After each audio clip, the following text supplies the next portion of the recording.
The voice of Husker Nation is on the air. This is Hail Varsity Radio. Insight, opinion, expertise, along with the biggest names talking Nebraska sports.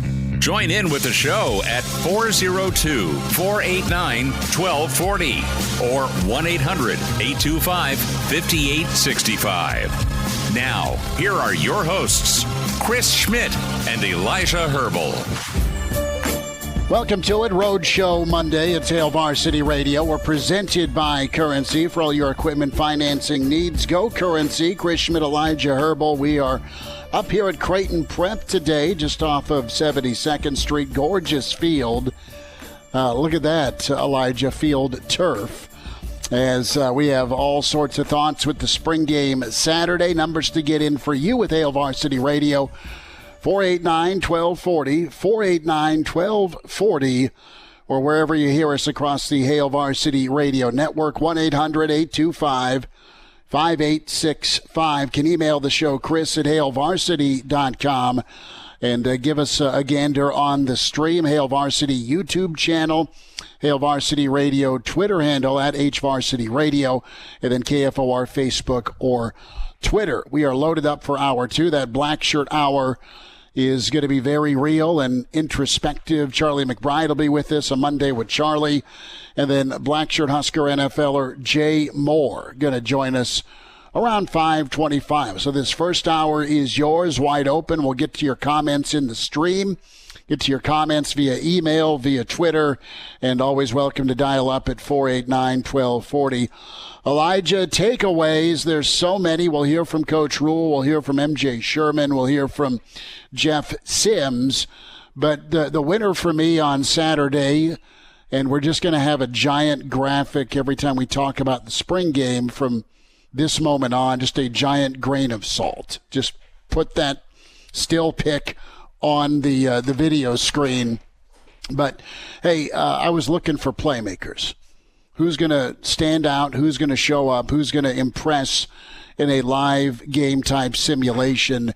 And for me, I saw more playmakers on the defensive side than I did the offensive side. The offense, though, scored on 4 of their first 5 possessions. The White wins it 21-7. Despite the temperatures, it was still a good day for a cold beer and some tackling for 3+ hours. So that was good. But the youth movement has been talked about, but Elijah, it showed up, and it was very real for Nebraska, specifically on defense with what some of those young kids that should be getting ready for prom. It was prom weekend in Lincoln with about every high school, I think. At least that's what social media told me. But, wow, not a bad day, not a great day either. There was some good, some bad, some ugly. But overall, you got to see a little glimpse to what Matt Rhule was talking about. One of those things, turnovers. And, yeah, they showed up as well Saturday. Yeah, speaking of prom weekend in Lincoln, this is a funny story. I was out umpiring. If anyone follows me on Twitter, you'd know that. Had to miss the second half of the spring game out in the baseball fields, and I'm not going to name the teams I was umpiring for, but one of them had prom following the game. And Sure. the administrator on site came up to me as we're walking to the field and said, hey, these guys got to get to prom afterwards. Some of these guys got to leave to get to pictures halfway through. Don't be afraid to call strikes. So I'll not name any names, but they were not mad about it. You expanded your zone, did you? Well, like halfway through the game, like some random kids start coming in. I realized that, man, their dugout's looking pretty empty. And it's because kids were filtering out, getting picked up, going to take prom pictures. So I'm not sure why you'd schedule a baseball game on the same night as prom, but I digress. But back to spring football we go. And my major takeaway was just that defense, it's lived up to the billing thus far. Like what we saw was like Tony White, oh yeah, they're going to move guys around, they're going to cause some chaos, it's going to be a lot of blitzing. It wasn't vanilla at all in the spring game. It lived up to the billing. That's what we saw. And whenever you talk about the young guys, I'm going to throw some newcomers in there as well, along with the young guys, as guys that impressed me. I mean, you hit most of them. Prince Will looked fantastic, and him and Cameron Linhart both look like guys that can make an impact. They're true freshman seasons. I think they both need to put on a little bit of weight as they got pushed around a little bit in the running game, but as pass rushers on 3rd and long type of guys, they looked pretty college ready right away. And say what you will about Nebraska's offensive line there, but it's impressive that those guys are able to step in and after 3 weeks of spring practices go and be able to make plays like that in front of almost 70,000. I was very impressed with them. Elijah Judy was another guy that, though he's not a true youngster, He's a newcomer to this program. I was impressed with him. I think he's a guy that's going to get a lot of snaps this year.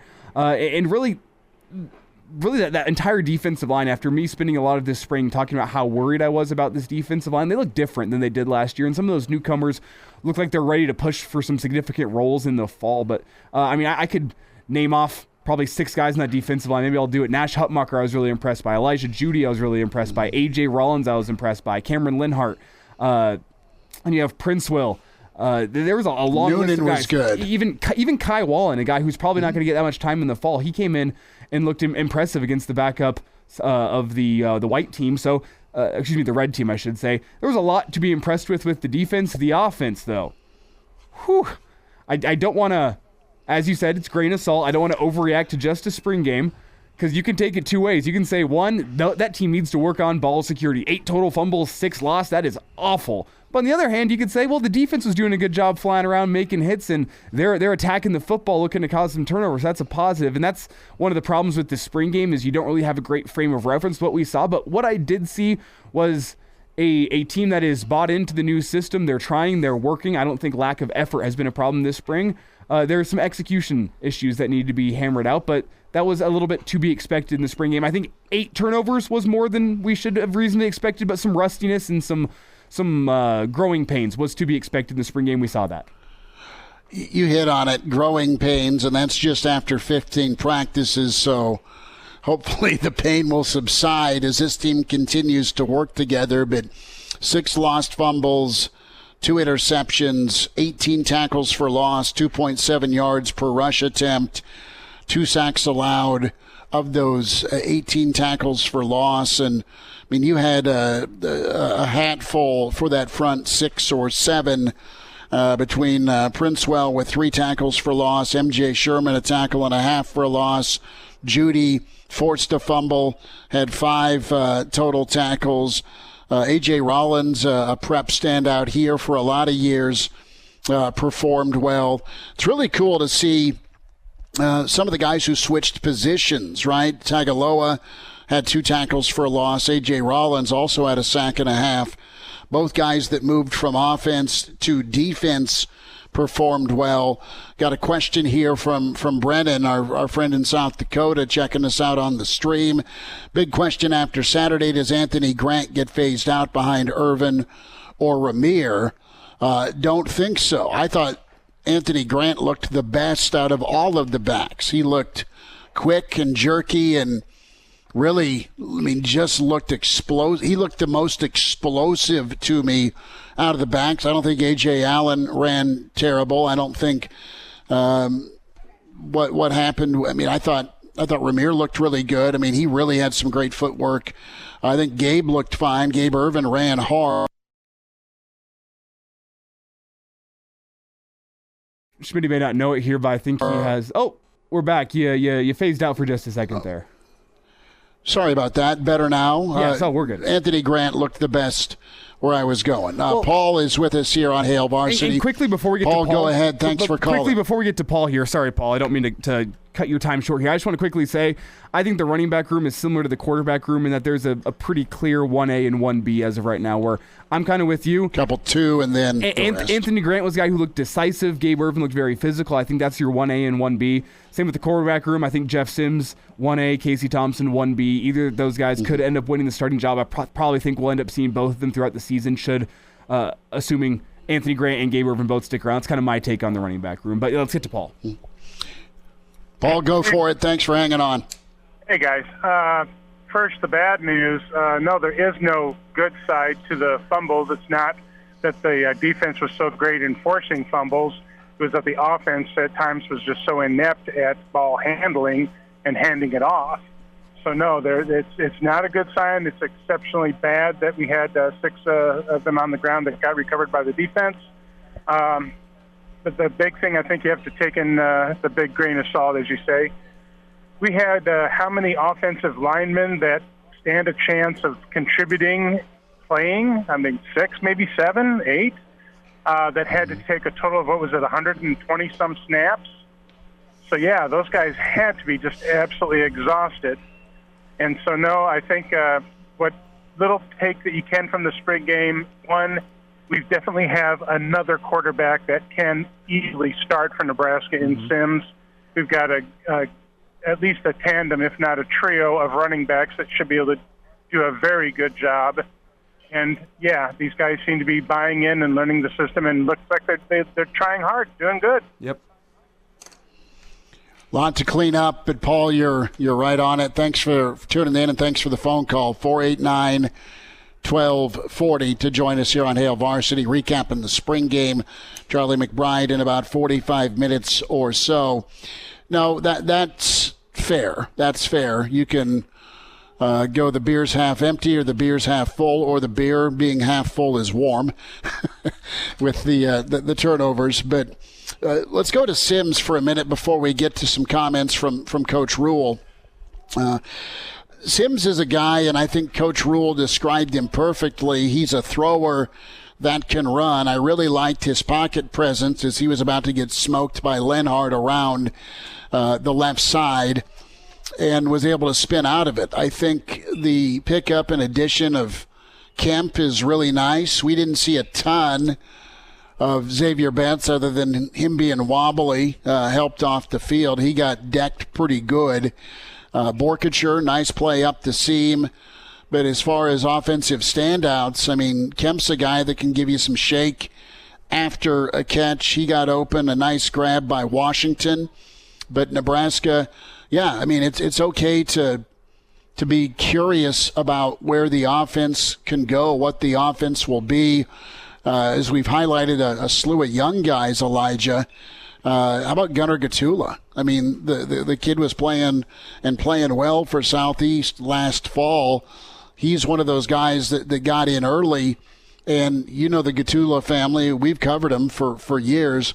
He looked really comfortable even at such a young age on that offensive line. Nice job by Raiola and the line to get him comfortable, and really good job by Gunnar to come in and perform at a high level. And Gunner's one of those guys based on spring game performance that I hope doesn't get thrown in to the fold too early in his Husker career. I think with some seasoning, I think he could be very talented. He impressed me on the left side, and I know in the first half, whenever he was going up against some of the better competition, you didn't always get a great look because, the red team's on the field for one play and they have fumbled the ball away and now the white team has it back. So he didn't get probably as many snaps I would have liked to see from Gunner, but I liked what I saw from him. He was cool, calm, and collected for a guy playing in his first spring game, but physically, he looks like he's got a little bit of work to do to be ready to go handle a Big Ten defensive line. That's no offense to the Gatula family. That's no offense to Gunner. It's a guy playing in his first spring. He impressed me with the poise he showed, and I mean, really good technique. I thought he showed good mobility out there. I think in a perfect world, the world that Matt Rhule wants for his Husker football team, Gunner's a guy that's not getting significant snaps until his second or third season at Nebraska. You wonder, though, if he's going to have to go be the backup to Prohaska this year, and with Prohaska's injury history, you wonder if he's going to be thrust in too early in his Husker career. But I do really think that Gunnar Gatula is a guy that has a bright future ahead of him. I thought among the left tackles that I saw in the game on Saturday, I thought he was the best of them, and you have to also take competition into account as he was going up against what was, for the most part, the second-string defensive line, whereas a lot of the other guys on the other side were going up against the first-string defensive line. When you look at Corcoran getting some snaps at left tackle, Newry getting some snaps at left tackle. That left tackle was a bit of a revolving door for the white team. But what I saw from Gunnar Gatula was really impressive from the red team, but that left tackle position remains a big question mark until Teddy Prohaska comes back, because I don't think you truly have a guy there that's head and shoulders better than the rest. The rest of the offensive line performed admirably. Ben Scott had some troubles getting the stump of a man that Nash Hutmacher is out. It's like a tree stump in the nose guard. He had some troubles with that, to be expected as a guy gets transitioning to the Big Ten, and I think that also speaks to what Nash Hutmacher brought. Newry, I really liked what he brought from a run-blocking physicality point of view at left guard. Benhart still has some learning to do, still some growing to do, but I think he looked marginally better than he did last year. Still a little bit of struggling with some stiffness and pass protection, but I liked what I saw from the offensive line. It's off to a good start, and I think they got a lot of work still to do in summer conditioning to be up to that level that Matt Rhule wants them to be at and thinks they can be at. But I think the spring game was a good first step for the offensive line, but still obviously a long way to go for that group. We'll hear from Matt Rhule. We'll hear from a number of the players post spring game here next segment. We'll get to some of your comments as well. This with the prom theme from our friend Crew. Elijah, you once upon a time attended prom. I think he's saying I did it this weekend, which would not be true because that's really weird. Yeah, I actually briefly saw Crew on Saturday night in downtown Lincoln, so Crew knows that's not true. But thank you, Crew, for trying to start that rumor. I appreciate that. So there are some kids that have college significant others. Usually you don't hang out with those kids. Well, that's great. We're talking about Gunnar It can Gatula. happen. Gunnar Gatula is a guy that 2 weeks ago was at the Lincoln Southeast Prom. So that is Southeast Prom was a couple weeks ago. That's fine. I know that's fine because my he should still be going to prom. My sister's a senior at Southeast, so I know what time Southeast Prom was. It was not this weekend. Crew, thanks for starting that rumor, though. Again, I appreciate you so much for that. The Lincoln Southeast Prom was a couple weeks ago, and Gunnar Gatula was there, and then a couple weeks later, he's performing in a spring game. Like, when you think about... He's playing in the spring game. How truthfully, like, some of these kids we saw this weekend, they should be, as you said, going to senior prom right now, and they're playing spring football and performing well. So the future's bright for Husker football. Still a lot of work that needs to be done based on what we saw Saturday. Yep, quick timeout, and we'll dive into some of the coaches' and players' thoughts on the spring game. Aaron Rodgers officially a New York Jet. NFL Draft Week upon us as we are up here at Creighton Prep. A trio of Prepsters did well Saturday. The Bullocks boys and A.J. Rollins will have more thoughts. Hail Varsity on the Road. We're presented by Currency. And now, back to Hail Varsity Radio. Thanks for hanging out, Hail Varsity Radio. We're on the road here at Creighton Prep, Southwest at Prep. Chris Schmidt, Elijah Herbel. Spring game thoughts as we, don't overreact, but I'd like to think we're spot on with the grain of salt. Well, we'll hear from Coach McBride, Jay Moore, to Blackshirt standouts and Hall of Famers. There, take the Blackshirt Hour after 5. And can dial us up at 489-1240. Elijah, before we get to some comments, let's go into that deep end of the pool from a concern standpoint. I'm not concerned with Sims or Casey. I'm concerned if Casey doesn't stick. I don't know if he will or not, but if, say, one of those two don't win the job, you just hope that whoever is odd man out from that starting job sticks and stays just based on each other's injury history. We don't know what the starting 5+3, your swing guard or tackle or backup center looks like yet. We saw mixing and matching on the offensive line, but we saw some guys out of position and maybe not at their strongest position still as they've been cross-training, and guys will be better at one spot than another. So it's you want the O-line to be better, but you don't want to freak quite yet. Wide receiver, we briefly touched on before we got to break, and the receiver room is pretty talented. You didn't see a lot from the tight ends other than Borkacher. You saw minimal Fedoni usage. And from the running back standpoint, I think there's options there. You just wonder in this offense if they'll be able to be explosive. And I think time will come as they get time to gel and work and get better together. That's exciting for me to see what they can become here as they settle in and work together. But first glance right now, I mean, strength right now is the defense. And that's, again, a quick judgment off of one live practice we got to see. Well, in terms of like overreaction, though, I don't want to overreact with too much with the offense because of the things we've laid out here. The offensive line's a bit patchwork right now. You're still installing. I mean, we talked about it, I think, about a week and a half ago on this show where the defense stopped their install a couple weeks ago so they could be free to go play free and play without fear of failure, to use a line from the past couple years of Husker football. Thank you for that. To go out and make plays. Like, that was to be expected, that the defense might be a little bit ahead of the offense in spring football, and there were still some signs of encouragement from the offense. Don't want to read too much into things, but one of the things that I am finding it very difficult to not react to, and maybe it's an overreaction, I'm not quite sure, the turnovers.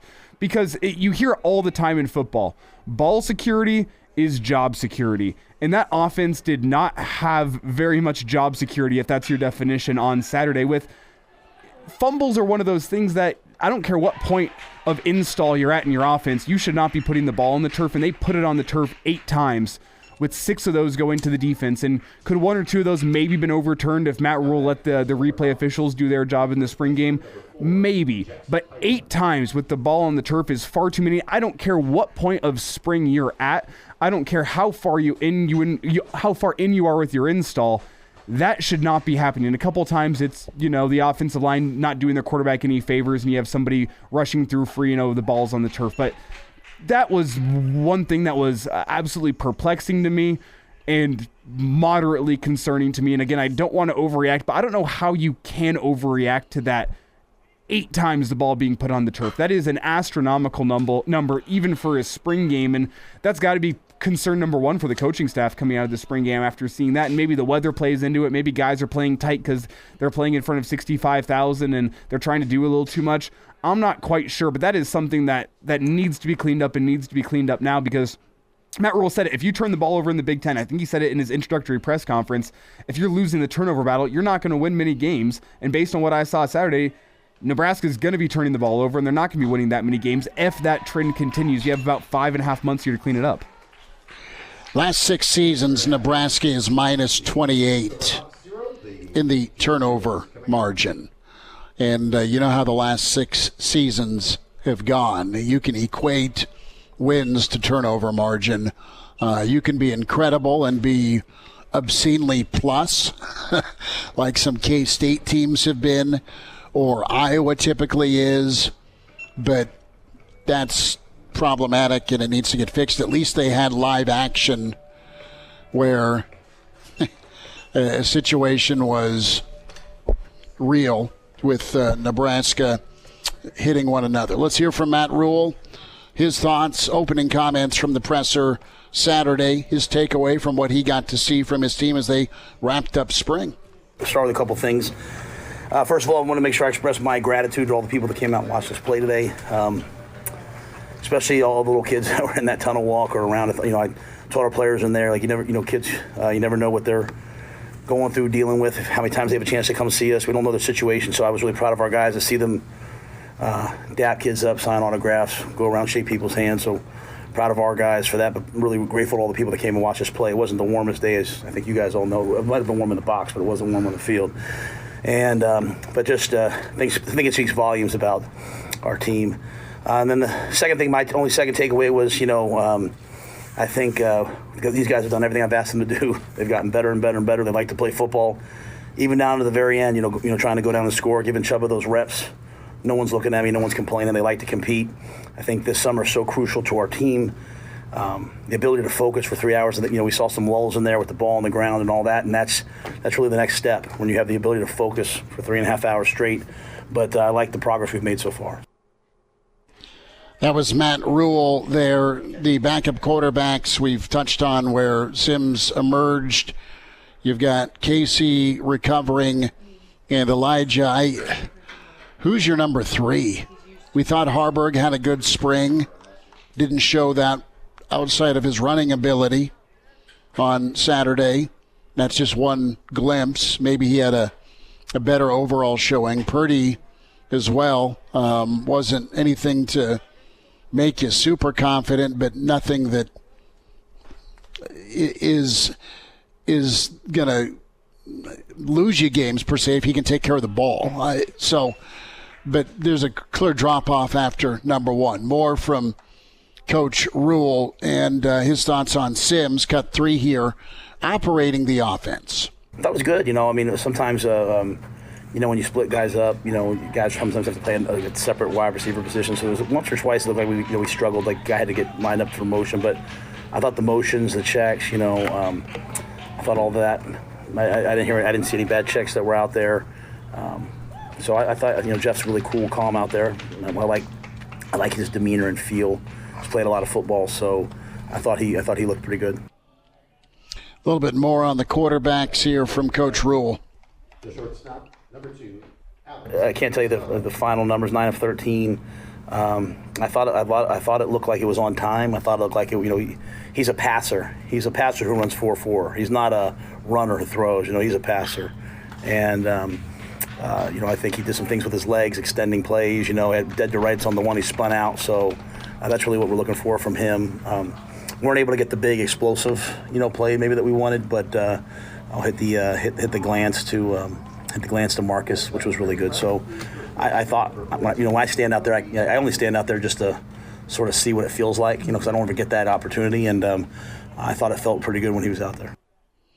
So that was more specific commentary on Sims as Rhule to wrap up the offense before we talk about some of those pass rushers. This was Rhule on the fumbles, on the bugaboo from Saturday, cut 7. For me, on offense, there's no excuse for fumbles. There's no excuse. I can live with an interception here or there, and it will result in you not playing, to be quite honest. Now, we're not here to play in fear. It's not one time and you're done, but you have to have the ability to protect the football. And it looked like, I looked up on the Jumbotron because they kept going over to review them, and I think one of them, the gentleman said to me, like, hey, had we reviewed that, it would have been incomplete. The one on Harbor that was a touchdown, it was an incomplete pass.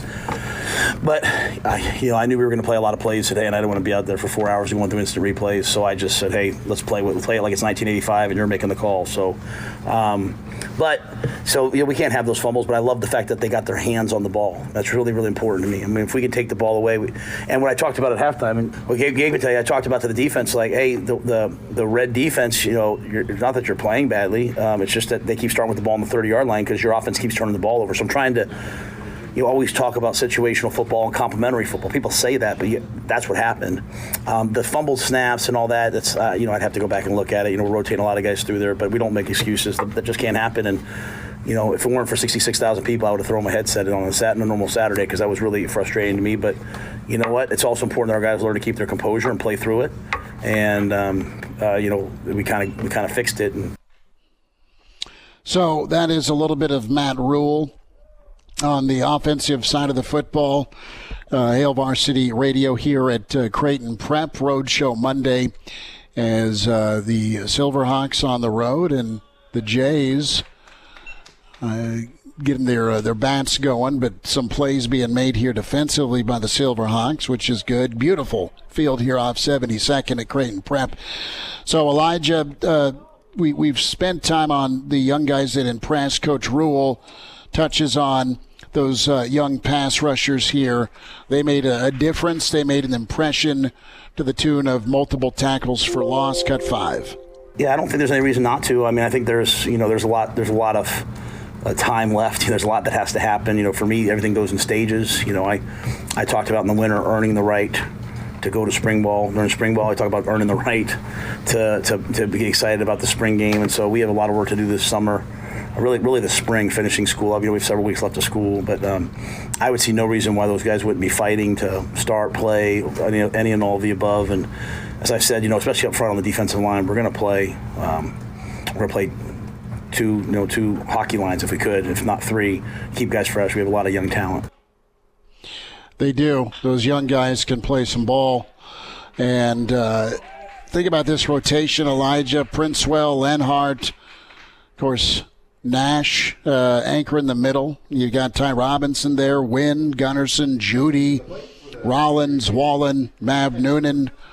That's a pretty solid hockey line. It'd make your abs smile a little bit here with the options and the depth. Well, as I mentioned in the first segment, I've been concerned about the depth along that defensive line. Some of my questions were alleviated, though, with the spring game performance. As I said, some of those guys maybe need to hit the weight room, and that's no offense. They're young guys. I mean, I think they need to put in their work there, get a little more weight on them.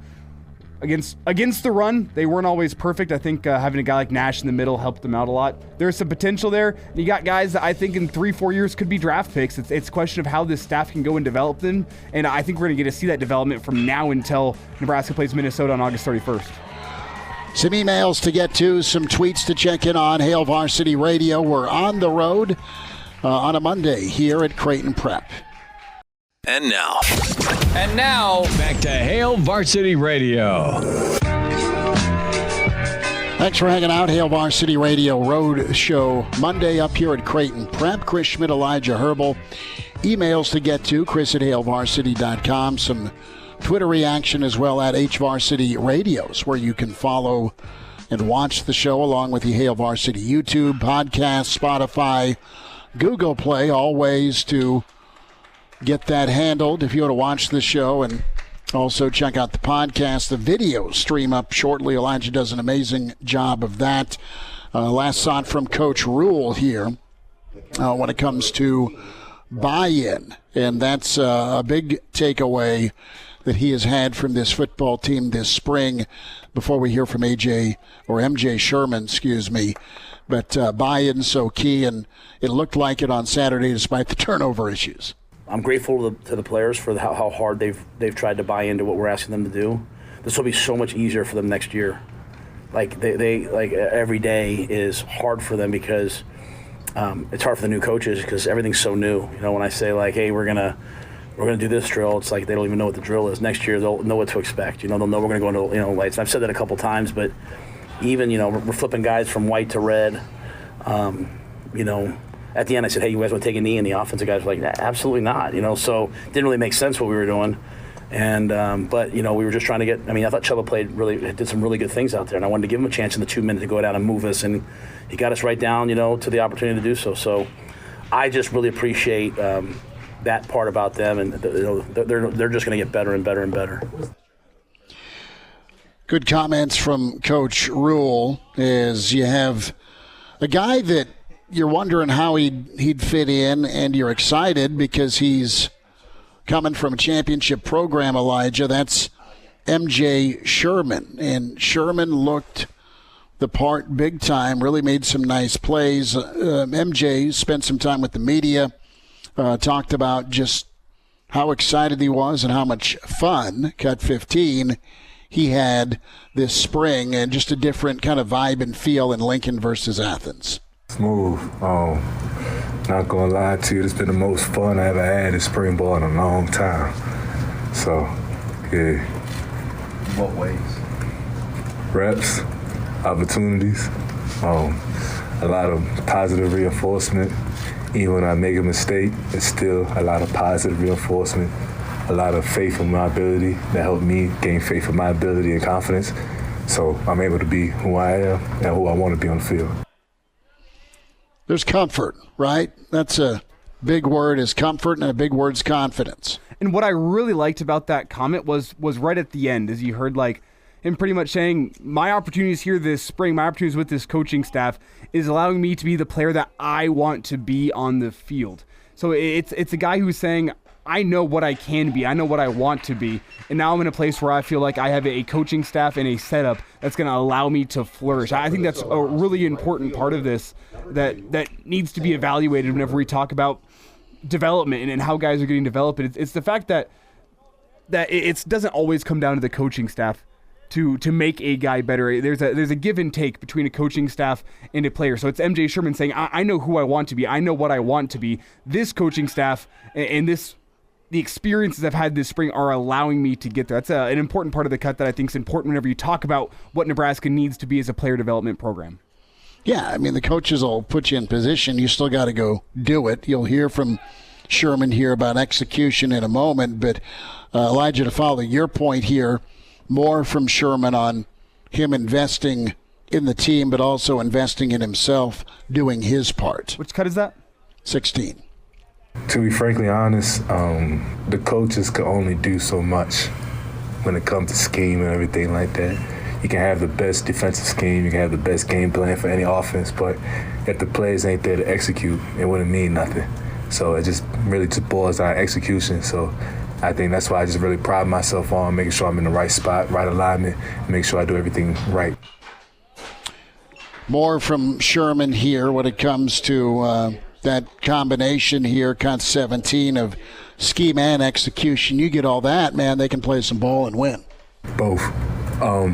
You just got to trust what the coaches call, then execute. And that's what I really did, honestly.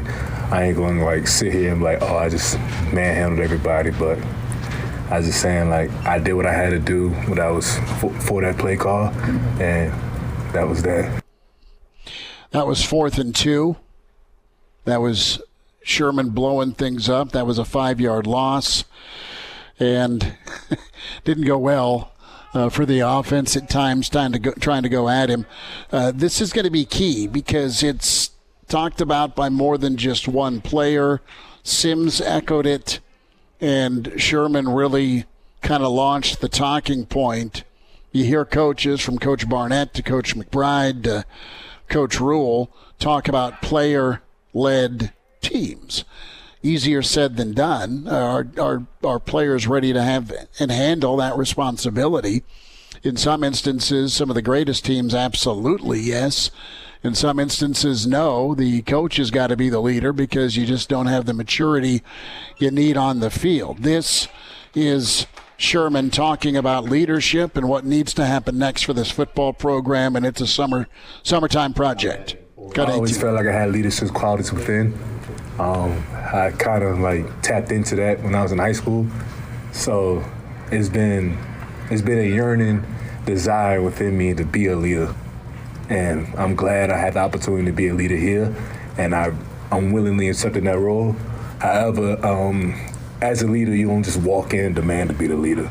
The team has to give you that within respect. So, I'm just making sure I do what I got to do to be trustworthy, accountable, and within every aspect, whether that's academics, athletics, and social life, and make sure that the team gives me that position, not me just taking it. You know what I mean? So just taking the right steps, and then, So I always want to be a leader. Last thought from Sherman, cut 21 on being player-led. Developed to be a player-led team.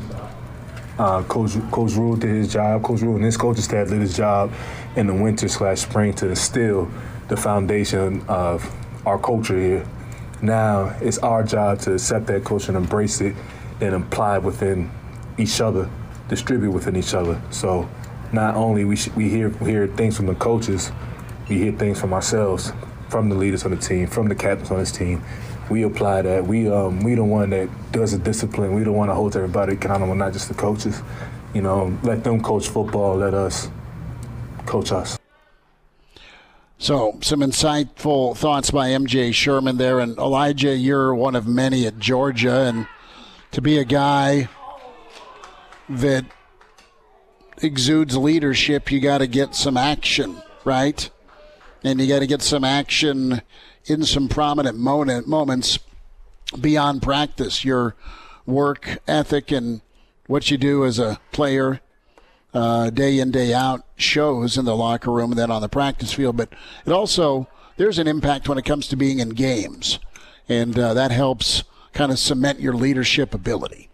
Yeah, and a spring game performance can be part of that, but how huge is MJ Sherman going to be if he can actually live up to what he wants to be, the guy for that defense that the younger guys can turn to, ask questions? How important would that be through a summer of conditioning into fall camp to have that within your defense as you make all these changes? He says all the right things. Will he do all the right things this summer based on what I know about MJ Sherman? I would think so, but how huge could that be as this team tries to get ready for Minnesota? Because there's a long way to go based on what we saw Saturday. Yep, and a new Friday night date for Nebraska, Illinois we'll get into before we wind down hour one.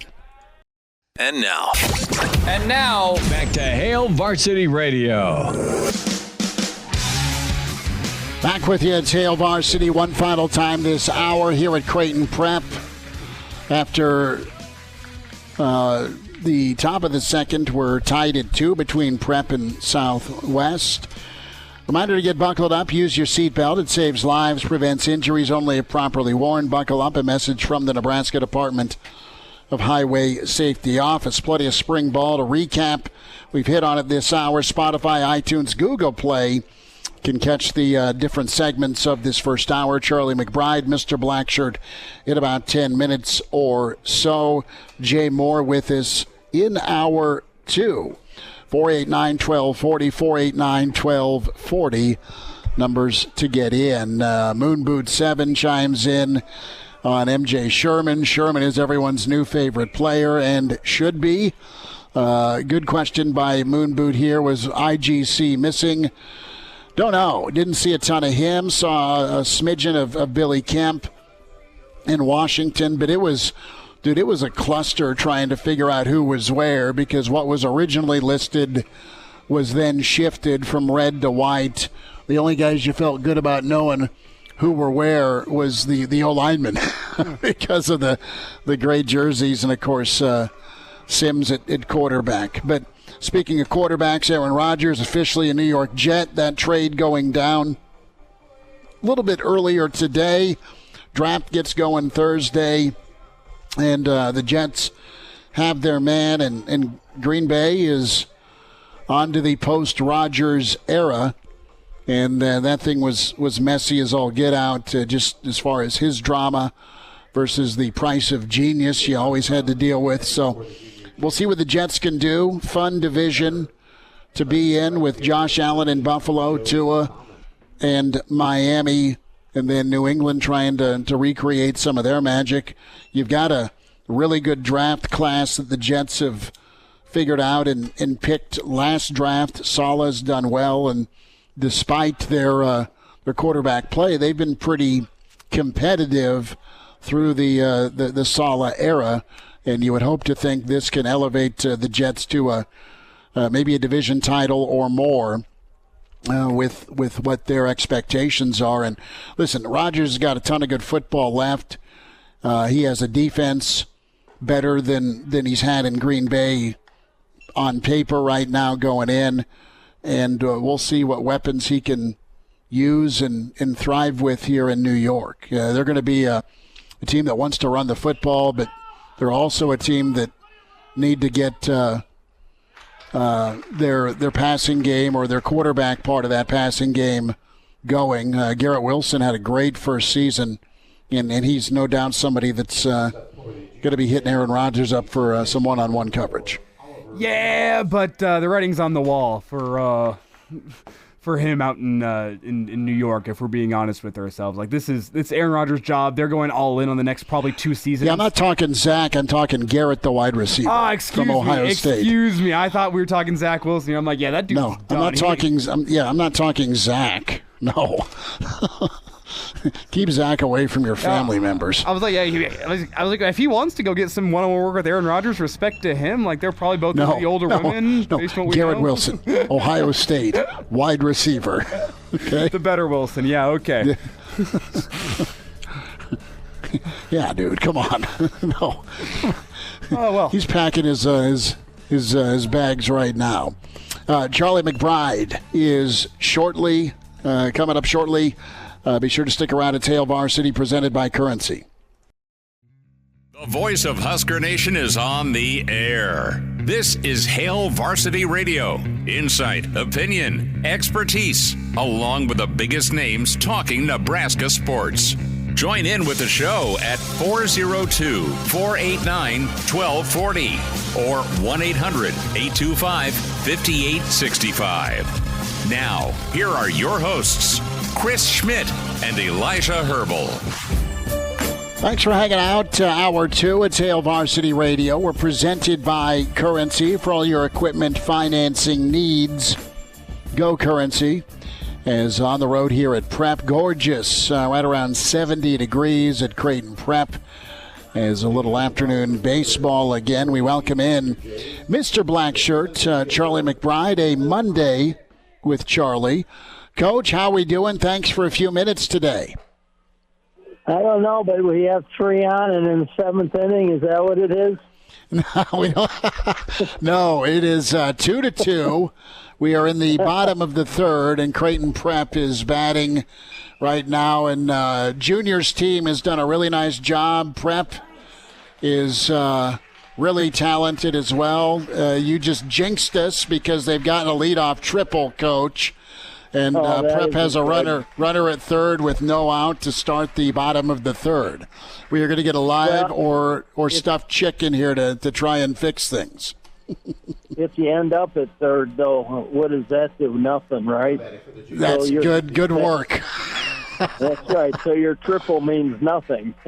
That's right. Let's see if they can bear down here. But Prep, what a really awesome spot to be in, and 3 Prep players doing well this spring for Coach Rhule. Coach, I want to start off with just overall what you thought of Saturday. We'll start with the defense. A lot of tackles for loss and a lot of forced turnovers. Well, you could tell right away there's better speed. And I think that's the biggest thing. The thing that impressed me really was kind of crazy, but it's the young guys that came in at semesters. I mean, they've only been there a short time, and I think they did, Noonan was one of them, and Wallen was one of them, and, of course, MJ, what is it, JM or MJ? MJ? MJ, yeah. He flashed a couple of times, and so some of those new guys, Boodle did a good job, I think, when he was in there and stuff like that. I think that really impressed me. The thing that really didn't impress me is the first thing you work on is ball, center quarterback exchange, and there was too much of that kind of stuff. That's rinky-dink stuff. That stuff will kill you.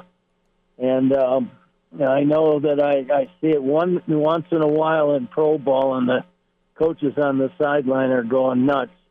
But I thought overall, that they did well. I think the offensive line did okay. As far as the the game goes, it's kind of hard to evaluate when you're kind of in a system where you're running plays sometimes just to see what the quarterback will do, or what you only have so much time, and you've got game situations, so it's a little harder on the coaches to really get the plays run, that get the guys where their action is going to make something happen, and so it's a little kind of a duel out there between the down and distance and the quarterbacks and the offensive, especially offensively. Defensively, I think some have some run stunts, some have some pass stunts, and you can do those just about any time you want. So it's a little easier. But I thought there's some good players out there. And I thought that the quality of player has really stepped up. Charlie McBride's with us here. It's Hail Varsity Radio. And Charlie, before we dive further into the X's and the O's, what you saw in the spring game, I want to get your take on the first play of the game, the fullback trap, belly lead, whatever you want to call it, with the game ball going over and being handed to Coach Solich. What was your reaction to seeing that? Well, that was, that's what we ended up winning our first national championship in '94. Not our first one, but our third one, I guess, in '94. Was the fullback trap was what won the game for us. And, Corey Schlesinger, I think, was responsible for both of those. And there's a story. My mom's pretty good at evaluating players. I think almost better than I am. And Calvin Jones and Corey were playing against each other in a high school game, and I took my mom to it. And it was freezing. But anyway, both of them were playing. I said, "Well, which one do you think we ought to scholarship?" She said, "Well, if you don't scholarship both of them, you're crazy." And that's just the way it went. so anyway, but to me, when you look at stuff like that, it's it's hard to make a decision on some of that, during a spring game. Charlie McBride's with us on Monday with Charlie. It's Hail Varsity Radio. And Frank really kind of opened up Coach McBride right. Friday with the media session, and then it looked like he was pretty moved at halftime with them honoring him. And as somebody who worked for a number of years with Frank, what did you think of that, and what did you think of the show? And it wasn't meant to be, but it felt like a proper tribute to a really great coach and player. Yeah, I remember when Frank left. I said he was never going to come back, and that kind of hurt a little bit. You kind of say, yeah, but he really meant it. I mean, I was surprised. It took a little bit to get him there. I mean, it wasn't just a phone call. It took some pushing a little bit to go, and I think he then decided, it'd be the best thing for him to do that, and it was a first-class deal. And Frank, he deserved it all. I mean, he's done a lot for the whole city. I mean, he was a heck of a high school coach and did a lot for a lot of those kids that were on the high school team. I think maybe even saw some of them when he was back here, and I know they had a deal for him the night before, and that thing really helped him with a lot of the players coming back and stuff like that. I think that was really important, and when they did, I think that meant a lot to him, and he softened up a little bit, and then by the time it was all over, even when some of the new kids, I saw him talking to some of the new players, and I think they even realized what was happening, and and put in the good word, and how grateful they were just to meet him, and so I think it meant something. Charlie McBride's with us here at Hail Varsity Radio. And Charlie, let's get back into what you actually saw in this spring game. You briefly hit it off the top, but 8 fumbles for the offense. I understand from a fan point of view that's going to be concerning, and even Matt Rhule mentioned how concerning that was to him in the post-game press conference. But from a coaching point of view, is it good that you got that identified now, still 5 months before the season actually gets underway, or is that going to be a concern for you once August rolls around? Yeah, well, fumbles are always a concern, but the thing you have to understand is that in a game like this, it's kind of a deal where you got a pretty good defense. At least you're putting good people out there on defense, and your offense is going to be behind. In the spring, you only have 15 days to try to get the offense put together, try to get the people in the right places, and that's not enough time. And offensively, it's really hard. Without having the 20 days and without being able to, you can't teach offensive linemen and defensive linemen. It's like brownies and fairies. You can't do anything hardly, physically. And you have to do some things almost every day to get better. You have to. You can't just hit bags and run around in a pair of shorts and stuff like that. Whoever made the rules like that were people that didn't know what the heck they were talking about. They don't know what football is. They don't know what it takes to play and get kids prepared, because what they did was they probably caused more injuries for the game than they realized. And although I think we made it through this game pretty good, I think anytime you're playing hard and your feet are moving and you're not standing around doing something, you're not going to get hurt. I mean, I really believe it. The guys that get hurt and you look in pro ball, they're standing there and somebody whacks them from behind, and instead of that, they're kind of not moving. And when you have your feet on the ground and planted, it's a tough duty when there's a lot of traffic. Coach, what's your take on the quarterback Sims? What do you think of his ability, and what do you think he can do to opposing defenses? Looked pretty comfortable, pretty athletic back there. Yeah, he's pretty strong, and he's big, and it's a different kind of quarterback. But, he, again, once they get an offense and they look smoother, you'll be able to tell. If he looks good to you Saturday, when he gets going, when he gets everything down and gets some work, you're going to find out he's better than you saw Saturday. I think, and He'll know the receivers. They'll have a plan for each game and things like that. You're going to find out. I think you got a couple of quarterbacks, three or four of them maybe, that aren't too bad, and a stable full of and full of running backs, guys that who do you pick?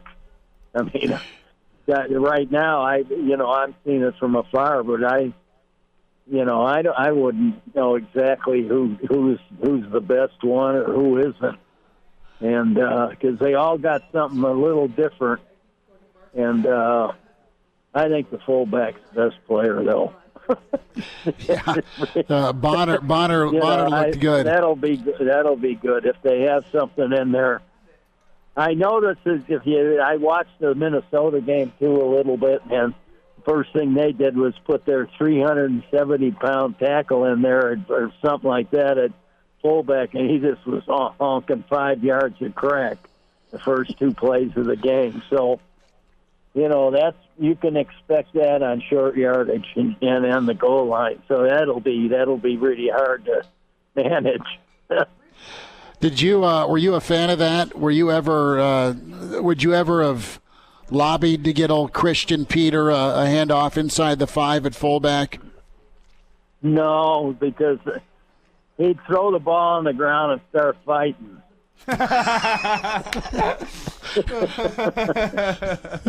Okay.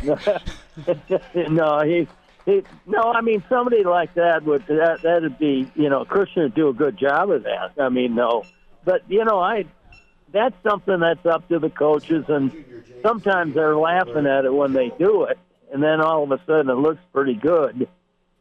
And of course, that's what the Bears were going to. They put, what was it, 250 then or 260? Well, Fridge came in. Yeah, Fridge came in at 320. And he, and it kind of opened it up. I think it opened up to the world. Hey, let's get our big guys in there and do something. And I think the NFL's done it last year. If you looked at it a lot with their tackles being eligible, for the pass. And so, who knows? But like I said, I don't think the receivers got a fair shake in the game to really show all the guys in that. The running game, yes, but in the offensive line, I still think it's about average right now. I mean, and like I said, at spring ball, they got to have more than that. It's just. It's going to be preseason. Well, Coach, they did not stay at third base. We'll just leave it at that. When we started this half inning, it's been a bit of a turnstile. No, we won't. We won't. The game's not over till the fat lady sings. I know. We will dust. We'll dust off a microphone for her. It's getting there. She's warming up. She is warming up. Coach Charlie McBride, a Monday with Charlie, Hail Varsity Radio. Coach, we appreciate your insight and thoughts. We'll check in with you again next Monday. Always appreciate your time, sir. Okay. Thanks for having me. I'll talk to you next Monday. Okay. That'll be good. Bye now. There he is, Mr. Blackshirt. Great stuff. Loved his stuff. His takes on the spring game, his thoughts on some of those young guys, the offensive line, just where Nebraska's at. He was pretty positive, pretty excited about what Nebraska showed Saturday. More of this Blackshirt Hour. Jay Moore on the way. It's Hail Varsity, and we're presented by Currency.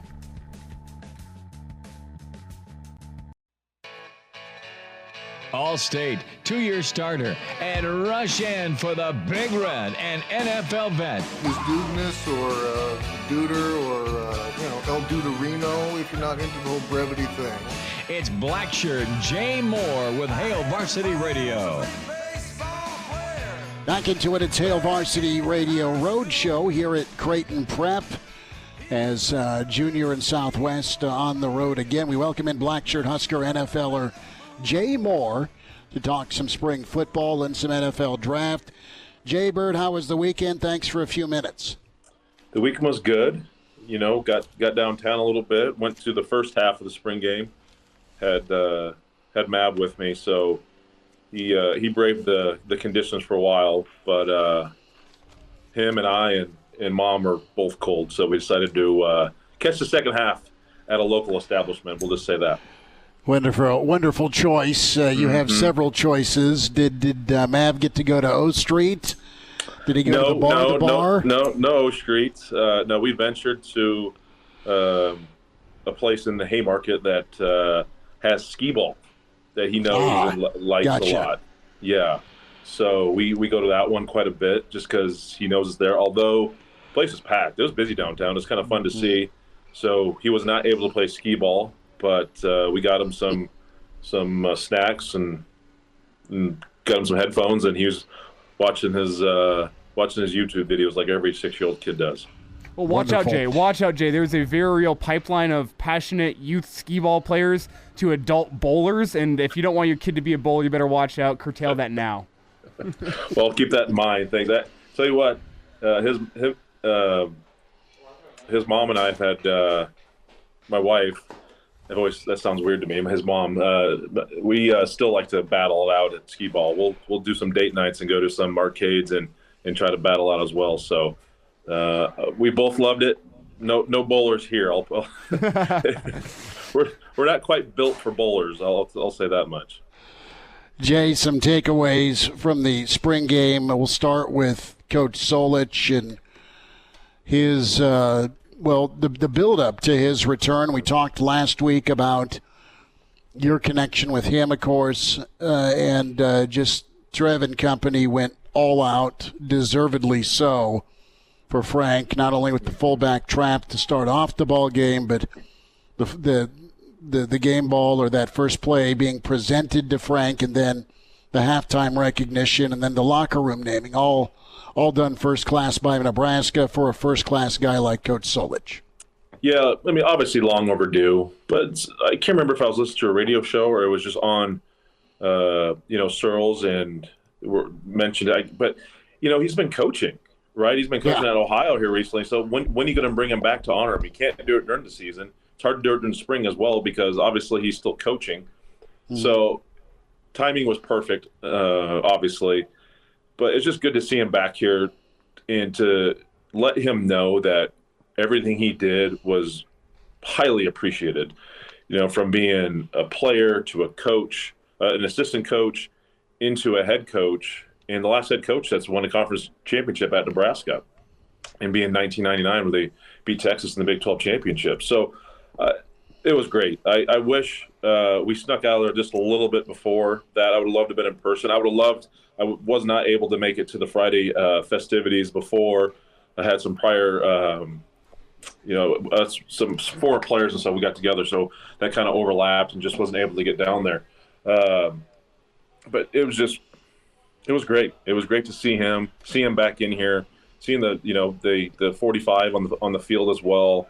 The first play, and obviously then naming the locker room after him in the new facility. That is just an outstanding gesture by the university, and I think the Touchdown Club as well to do that, because that's kind of where it happens. That's a private, great space for players and coaches, and to name it after one of the best players to play at Nebraska and a head coach that I'll stand on my soapbox that should never have been fired back in 2003. So that's about as good as it gets when you honor a man like that. And I owe him a lot because he gave me an opportunity as well, giving me a scholarship back in 2002 and trusting me to come there and put forth the work and the effort to be the best player I could. And I owe him a lot. I wish I could have shook his hand and say thank you, whether it was on Friday or Saturday. The guy it was just logistics didn't work out, and I hope I still have the chance to, whether he's back in Lincoln or sometime, here in the near future when obviously he's not as busy coaching football. I can just shake his hand and say thank you for opportunity and thank you for everything you did for myself in this university. But yeah, it was about as good as it could have went for Frank in this university. Jay Moore is with us here. It's Hail Varsity Radio, a Black Shirt Monday here, talking about the spring game. And Jay, while we're in a Black Shirt hour here, let's talk about what you saw from the Black Shirts on Saturday. I think there were some doubts with the 3-3-5. What we saw on Saturday was a defense that was flying around, a defensive line that was stunting and moving around a lot as well. And Jeremiah Searle said it best in the broadcast, the defense that's going to cause chaos, and we saw that a little bit on Saturday. I want to get your thoughts on what we saw, the first real time to see Tony White's 3-3-5. Yeah, I was interested to see what it was going to look like. I was interested to see what guys were playing where. And I know you didn't have Henrich, and you didn't have Reimers, and you didn't have Ty Robinson. So, but other than that, what I come away with was a lot of young guys that played very, very well. Whether that's Lanhart or I'm not even trying to pronounce his last name. I'll call him Princewell. Yeah, he made some nice plays really, and those guys are seniors in high school still. To see them kind of step up and make some plays. This defense, I think, the way I see it, you still want some size, but I feel like with the 3-3-5 going forward, you're probably going to get some smaller guys out in the field because you are asked to move a lot, and there is a lot of, you want to call it pre-snap movement or blitzing, or whatever you want to call it, stunting. You have to have guys that are able to move and be athletic. So that's one thing that this defense is going to bring is speed and athleticism. And I did notice that guys seem to be in place. They were squared up nicely. They played with good discipline for the most part, tackled very, very well. And I think there was 80-some rushes during the game, and I don't think they averaged over 3 yards a rush. So I think that you love to see that. It's tough. It's tough to, right? You get high on the defense, but you're like, wait a minute, does that mean our offense is terrible? I don't think so. I think it's just, we are without some offensive linemen, and they're short. You only had 12 offensive linemen that are able to play in this game. So you got to take everything with a grain of salt. But I like what I see. And then you get some of those those key cogs in that defense, and Reimers and Henrich and Ty Robinson in there. I think it's gonna be pretty good. I do. I like some of the stuff that'll have to get cleaned up. Some of the movements and stunts on run plays. I cringe a little on just because guys were making moves before anything was really established from the run, and that's just the way I was taught. You got to almost make sure what's coming to you before you start, you do anything drastic. And so I'd be interested to see how that plays out. But overall, I was pleasantly pleased with the 3-3-5, what it looks like. And I'm excited to see it evolve as this, the summer progresses and we get into the season. Jay Moore's with us, few minutes, Hail Varsity Radio, Black Shirt Monday. Jay, with that 3-3-5 for years, this was something we touched on Saturday. Nebraska's offense was a pain in the neck to prepare for because of the option. You didn't see it real often. Nebraska was great at it. And, oh, yeah, by the way, they were physical. You got to see it during some team periods in practice, so it wasn't anything new to you, but it was new to your opponents. Let's flip it around. Do you view the 3-3-5 in that same window just because no one's running it in the Big Ten? You see it a little bit in the Big 12. You see it a little bit in the SEC, so it's not a completely crazy defense, but it is for the time being in the neighborhood Nebraska lives. Can that be an advantage? And also, can you get away with maybe smaller guys but faster athletes on defense versus the size going up, trying to stop that Big Ten barrage of bodies? Yeah, I think you can, because movement is chaos, controlled chaos, whatever you want to call it. You can't be. Let's be honest. I'm trying to think of big, like Vince Wilfork. Back. You just put him over the nose, or as the nose and over the center, and you just ate up blocks. He was not stunting. He was not changing gaps. He was not, rarely doing any of those things. This is a defense where you're rarely having three guys on the line of scrimmage or rushing the passer or stopping the run. They are bringing guys from the outside, inside at both times. So essentially, you're bringing 5-6 guys every play to eat up gaps, to force a ball to a certain way, to force it to the boundary, to force it to the field, wherever it may be, to force it to your help. So I like that aspect of it. It's just aggressive, and someone's always on the move. And I think that can help some younger guys and some players too. Is when you have movement, it simplifies things. I'm lined up in the B gap, I'm going to the A gap, and that's my only concern. Obviously, gaps move. I got to stay in my gap. I still got to be disciplined. But sometimes two gapping or doing some things can slow you down a little bit. You're a little more hesitant because it's the lines aren't quite defined in those roles. But I think in this defense with a lot of movement, guys' jobs are a little more defined, and I like that. So it helps guys play even faster, in my opinion.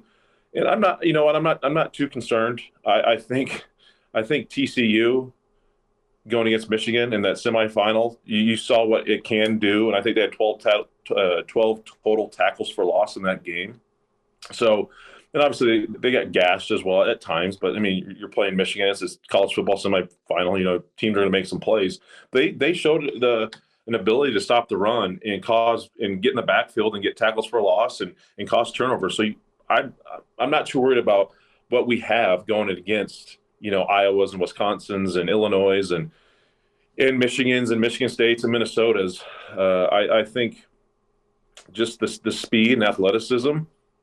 I love that. I think you're going to have guys who are just going to be able to make plays because they're in space and they're going to use their athleticism. And I'm not concerned. I think guys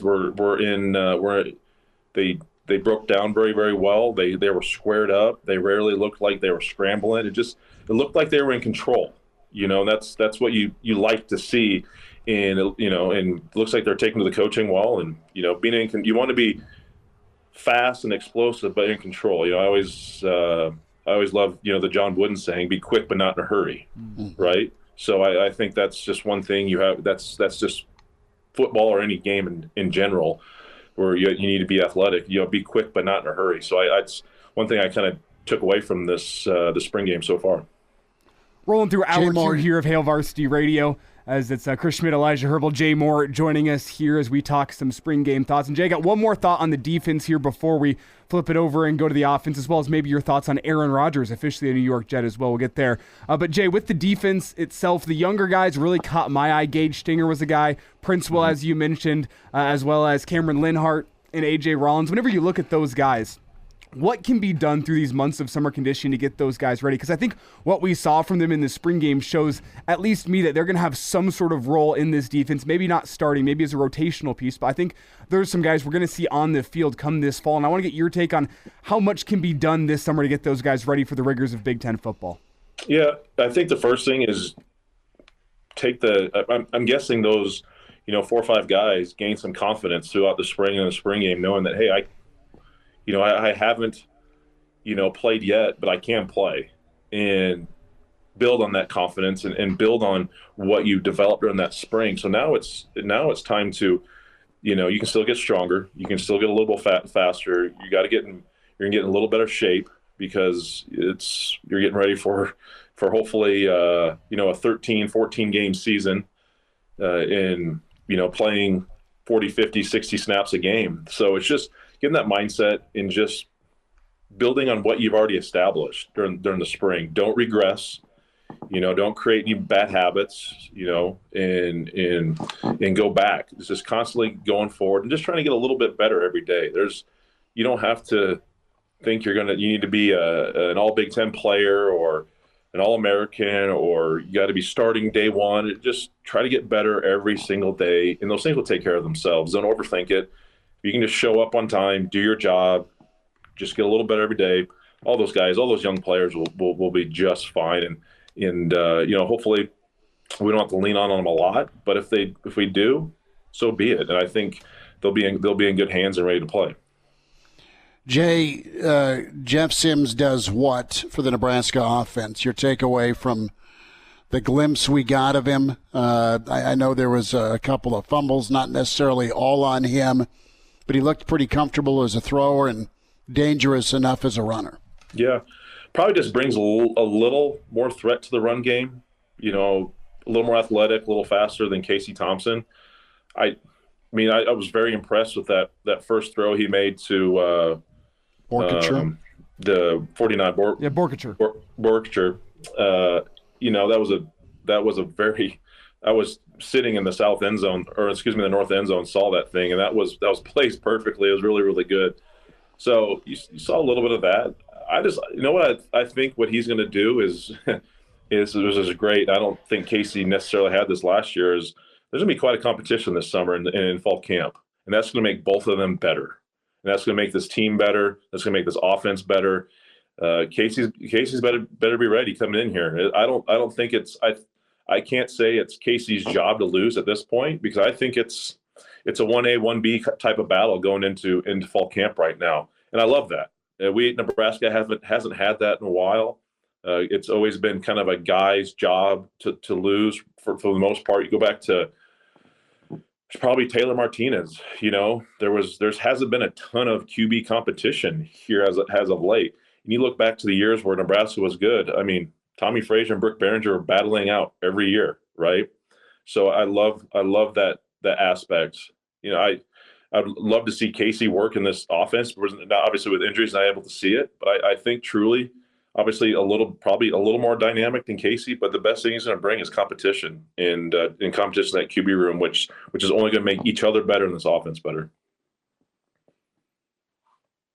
Jay Moore is with us here on Hail Varsity Radio as we are recapping the spring game. Say it with me, Jinx. Let's go to the NFL draft. It starts Thursday. Jay, you heard your name in the 4th round and had an NFL career. And before we get there, Aaron Rodgers, finally things get done between the Jets and the Packers. Prediction for the Jets, high-level playoff team. They get into the playoffs. I mean, Saleh from his 49er days, so all they've been missing is a quarterback. Yeah. I mean, that defense is pretty good. They've drafted really well up with the Jets. Getting Sauce Gardner last year, and then I just think of the D linemen they've gotten in the last couple of years. They got. Did they still? Correct me if I'm wrong. The kid from USC, Wilkins. Giants. Yeah, Williams. Yeah. Yeah, Williams. Quentin Williams. Yeah, still have yeah. So, I think the pieces are there. I don't watch a ton of New York Jet football. I'm interested to see what weapons he has. I probably think it's probably a little better than what he has in Green Bay currently to throw to. But it'll be very, very interesting now. That AFC East just keeps getting a little more competitive. You got the Jets and the Bills, the Dolphins, and I don't know. The Patriots might have the worst quarterback now in that division with Mac Jones and seeing that whole situation. So I like Tua with the Dolphins still. I like, obviously the Bills with oh my gosh, why am I drawing a blank on the Bills quarterback name? But Josh Allen. Yeah, Josh Allen. There you go. Love what they have. So the AFC East is going to be tough, and I think the AFC just got better and better now. You just get another great quarterback you just stole from the NFC, and you just throw that whole mix in there with the Jets, because now you got Aaron Rodgers and you got Josh Allen, you got Patrick Mahomes, you got Joe Burrow, you got Tua, you got Herbert over with the Chargers. So I tell you what, it just seems like some more AFC teams are going to continue to win Super Bowls. Jay Moore's with us here, Hail Varsity, and Schmitty, we keep on stepping on each other's toes here, so I do apologize for that as Schmitty broadcasting live from Creighton Pep today. Jay, I want to get your thoughts here. Garrett Nelson's a guy who's going to be in the NFL draft here at the end of the week, and I don't know why. You guys, from a body composition standpoint, and the role you guys played on defense, you guys remind me of each other. So if you had any advice for Garrett Nelson heading off to the NFL, what advice would you give him this week? Yeah, be open to anything. He's a tweener. He's probably not a 4-3 defensive end. Is he a 3-4 outside linebacker? That's probably where he suits him better. But be open and don't be stubborn. Don't be like me and be stubborn and just be too hard-headed, because he's going to be in a situation where he's going to have to play special teams. And I don't know if he played a lot of special teams at Nebraska probably earlier in his career, but you're going to be on kickoff, you're going to be on punt, you're going to be on punt return, and be on kickoff return. And that's okay, because that's going to pay the bills. That's how you earn your keep in that league. And you can make a career out of doing that. And then you do that early on, then you're going to get your chance to play. You know, some games where guys are banged up. You make some plays there, and you keep playing your special teams. You get entrusted that team, and then boom, you're on your second contract. You know, it only takes one team. There's 32 total teams. It only takes one team to like you and trust you and to take a chance on you. And then you perform for whatever that is, 3-4 years. And then guess what? It's open door for all of the 31 teams to see if you meet what they want. So just understand it's a process. It's not a perfect process by any means, and just be open to anything and everything, because it's tough. I was a bit of a tweener myself. I went to a 3-4 outside linebacker. I struggled early in my career just learning that, and obviously with injuries. So, you know, if he can stay healthy, he's not gonna have a problem, man. The guy's smart. He's athletic. He's strong. He's gonna do just fine. And like I said, it takes one good team, and as long as you stay healthy, he can have a hell of a career in the NFL. Jay, you're making the pick. Jalen Carter, defensive tackle. Will Anderson, edge. Oh my gosh, you know, I'd probably have to go with Will Anderson if right now. See if Jalen Carter can keep it under 100 mile an hour in the car going forward. There's you know, there's been some reports. He's got to get that under control, man. I mean, that's an issue. That's an issue. I know. I mean, his upside is still there, and he's a great player. But you can't. You just gotta control it down. You gotta take it down a little bit. They probably need to force him to drive like get him a driver. Or just get him like you can only drive this Toyota Corolla. that if you take it over 85, the engine's gonna heat up and die, right? So, but he's great. You can't go wrong with either one. But I would say just there's a little more risk with Carter right now, in my opinion. So give me Will Anderson from Alabama. Jay, appreciate you making time, man. We'll get caught up again. Thanks for a few minutes. Yep. Thanks, boys. Good to spend time with Jay Moore. Blackshirt Hour winding down. We'll put a bow on this post-spring game Monday. It's Hail Varsity. We're presented by Currency. And now, back to Hail Varsity Radio. Well, recruiting news to pass along. Ian Flint, tight end from Katy, Texas, is in, as he's rated the 29th, the best tight end in the country, a top 100 player in the state of Texas, 6'5", 250. Purdue, KU, Houston, Washington State, some of those folks interested in, and you got to like the tight end options Nebraska has to choose from. Elijah, they're able to get one that they really liked, and Flint wasn't even in Nebraska this past weekend. Didn't visit this past weekend, but hey, that Texas pipeline continues to do well. We saw Princewell thrive on the field for Nebraska, which was great. Just one Texas product that's supposed to be in prom, as they say right now, or at prom, an early enrollee, and now you have another tight end that should be interested to see where he can help make things work for Nebraska, that tight end spot for years to come. And while we're talking grain of salt impressions from the spring game here, the tight end position was one that was slightly disappointing. Expecting to see more two tight end sets, was expecting to see more from Fedoni and Gilbert, and I'll give credit where credit is due. We heard Jay talk about it. Borkercher making a great catch on that first drive, 38 yards on that first reception. He had two more receptions for a total of 6 yards following that.